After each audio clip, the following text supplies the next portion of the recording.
ನಮಸ್ಕಾರ ಎಲ್ರಿಗೂ, welcome back to Preethi's cuisine corner. ನಾನು ನಿಮ್ಮ ಪ್ರೀತಿ. ಈ ವಿಡಿಯೋದಲ್ಲಿ ತಮಿಳ್ನಾಡು ಫೇಮಸ್ ತಲಪಾಕಟ್ಟಿ ಬಿರಿಯಾನಿ ಹೇಗೆ ಮಾಡೋದಂತ ತೋರಿಸ್ಕೊಡ್ತಿದ್ದೀನಿ. ಮೊದಲಿಗೆ ಒಂದು ಪ್ಯಾನ್ನಲ್ಲಿ ಈ ಇಂಗ್ರೀಡಿಯೆಂಟ್ಸ್ ಎಲ್ಲ ನಾನು ಡಿಸ್ಕ್ರಿಪ್ಷನಲ್ಲಿ ಮೆನ್ಷನ್ ಮಾಡಿರ್ತೀನಿ.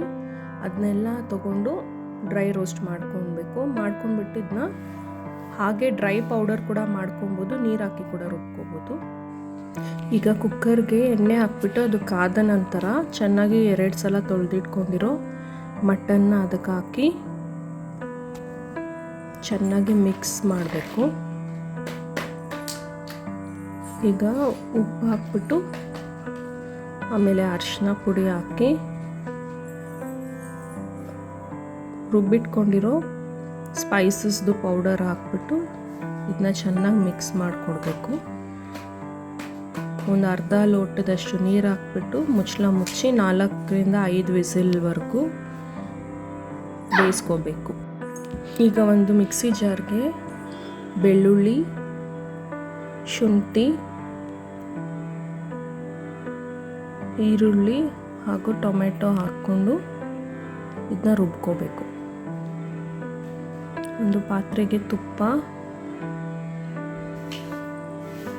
ಎಣ್ಣೆ ಹಾಗೂ ರುಬ್ಕೊಂಡಿರೋ ಹಸಿ ಮಸಾಲೆ ಹಾಕ್ಕೊಂಡು ಎಣ್ಣೆ ಬಿಡೋವರೆಗೂ ಫ್ರೈ ಮಾಡ್ಕೊಬೇಕು, ಹಸಿ ವಾಸನೆ ಎಲ್ಲ ಹೋಗೋವರೆಗೂ. ಈಗ ರುಬ್ಕೊಂಡಿರೋ ಡ್ರೈ ಸ್ಪೈಸಸ್ದು ಮಿಕ್ಸ್ನ ಹಾಕ್ತಾಯಿದ್ದೀನಿ. ಈ ಥರ ಎಣ್ಣೆ ಬಿಟ್ಟಾಗ ಬೇಯಿಸ್ಕೊಂಡಿರೋ ಮಟನ್ ಪೀಸ್ಗಳನ್ನ ಮಾತ್ರ ಹಾಕ್ಬಿಟ್ಟು 1-2 ನಿಮಿಷ ಮಸಾಲೆಯಲ್ಲೇ ಫ್ರೈ ಮಾಡ್ಕೊಬೇಕು.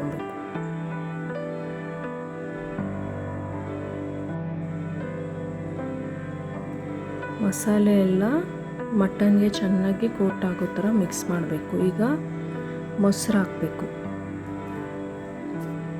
ಮೊಸರು ಹಾಕಿ ಚೆನ್ನಾಗಿ ಮಿಕ್ಸ್ ಮಾಡಾದ್ಮೇಲೆ ಸಣ್ಣದಾಗಿ ಹೆಚ್ಚಿರೋ ಪುದೀನ ಹಾಗೂ ಕೊತ್ತಂಬರಿ ಸೊಪ್ಪನ್ನ ಇದಕ್ಕೆ ಹಾಕ್ಬಿಟ್ಟು ಮಿಕ್ಸ್ ಮಾಡಬೇಕು. ಆಮೇಲೆ 1 ಕಪ್ ಅಕ್ಕಿಗೆ ನಾನು 1 ಕಪ್ ಅಷ್ಟು ಮಟನ್ ಬೇಯಿಸಿರೋ ನೀರು ಹಾಗೂ 1 ಕಪ್ ಅಷ್ಟು ಮಾಮೂಲಿ ನೀರು ಹಾಕ್ತಿದ್ದೀನಿ. ಅಚ್ಚ ಖಾರದ ಪುಡಿ ಹಾಗೂ ರುಚಿಗೆ ತಕ್ಕಷ್ಟು ಉಪ್ಪನ್ನ ಹಾಕ್ಬಿಟ್ಟು ಮಿಕ್ಸ್ ಮಾಡಿ ತಟ್ಟೆ ಮುಚ್ಚಬೇಕು. ಈ ಥರ ಕುದಿಯೋದಕ್ಕೆ ಸ್ಟಾರ್ಟ್ ಆದಾಗ ತೊಳೆದಿಟ್ಕೊಂಡಿರೋ ಜೀರಾ ರೈಸ್ನ ಇದಕ್ಕೆ ಹಾಕ್ಬಿಟ್ಟು ಮುಚ್ಚಳ ಮುಚ್ಚಿ ಹೈ ಫ್ಲೇಮಲ್ಲಿ 5 ನಿಮಿಷ ಹಾಗೂ ಲೋ ಫ್ಲೇಮಲ್ಲಿ ಇಟ್ಬಿಟ್ಟು ತವಾ ಇಟ್ಬಿಟ್ಟು ದಮ್ಮಲ್ಲಿ ಇದನ್ನ ಆಗಾಗ ಮಿಕ್ಸ್ ಮಾಡಿಕೊಟ್ಕೊಂಡು ಬೇಯಿಸ್ಕೊಂಡ್ರೆ ಬಿರಿಯಾನಿ ರೆಡಿ ಆಗುತ್ತೆ. ಟೇಸ್ಟಿಯಾದ Dindigul ತಲಪಾಕಟ್ಟಿ biryani ready to serve. Thanks for watching my video. Please subscribe to my channel.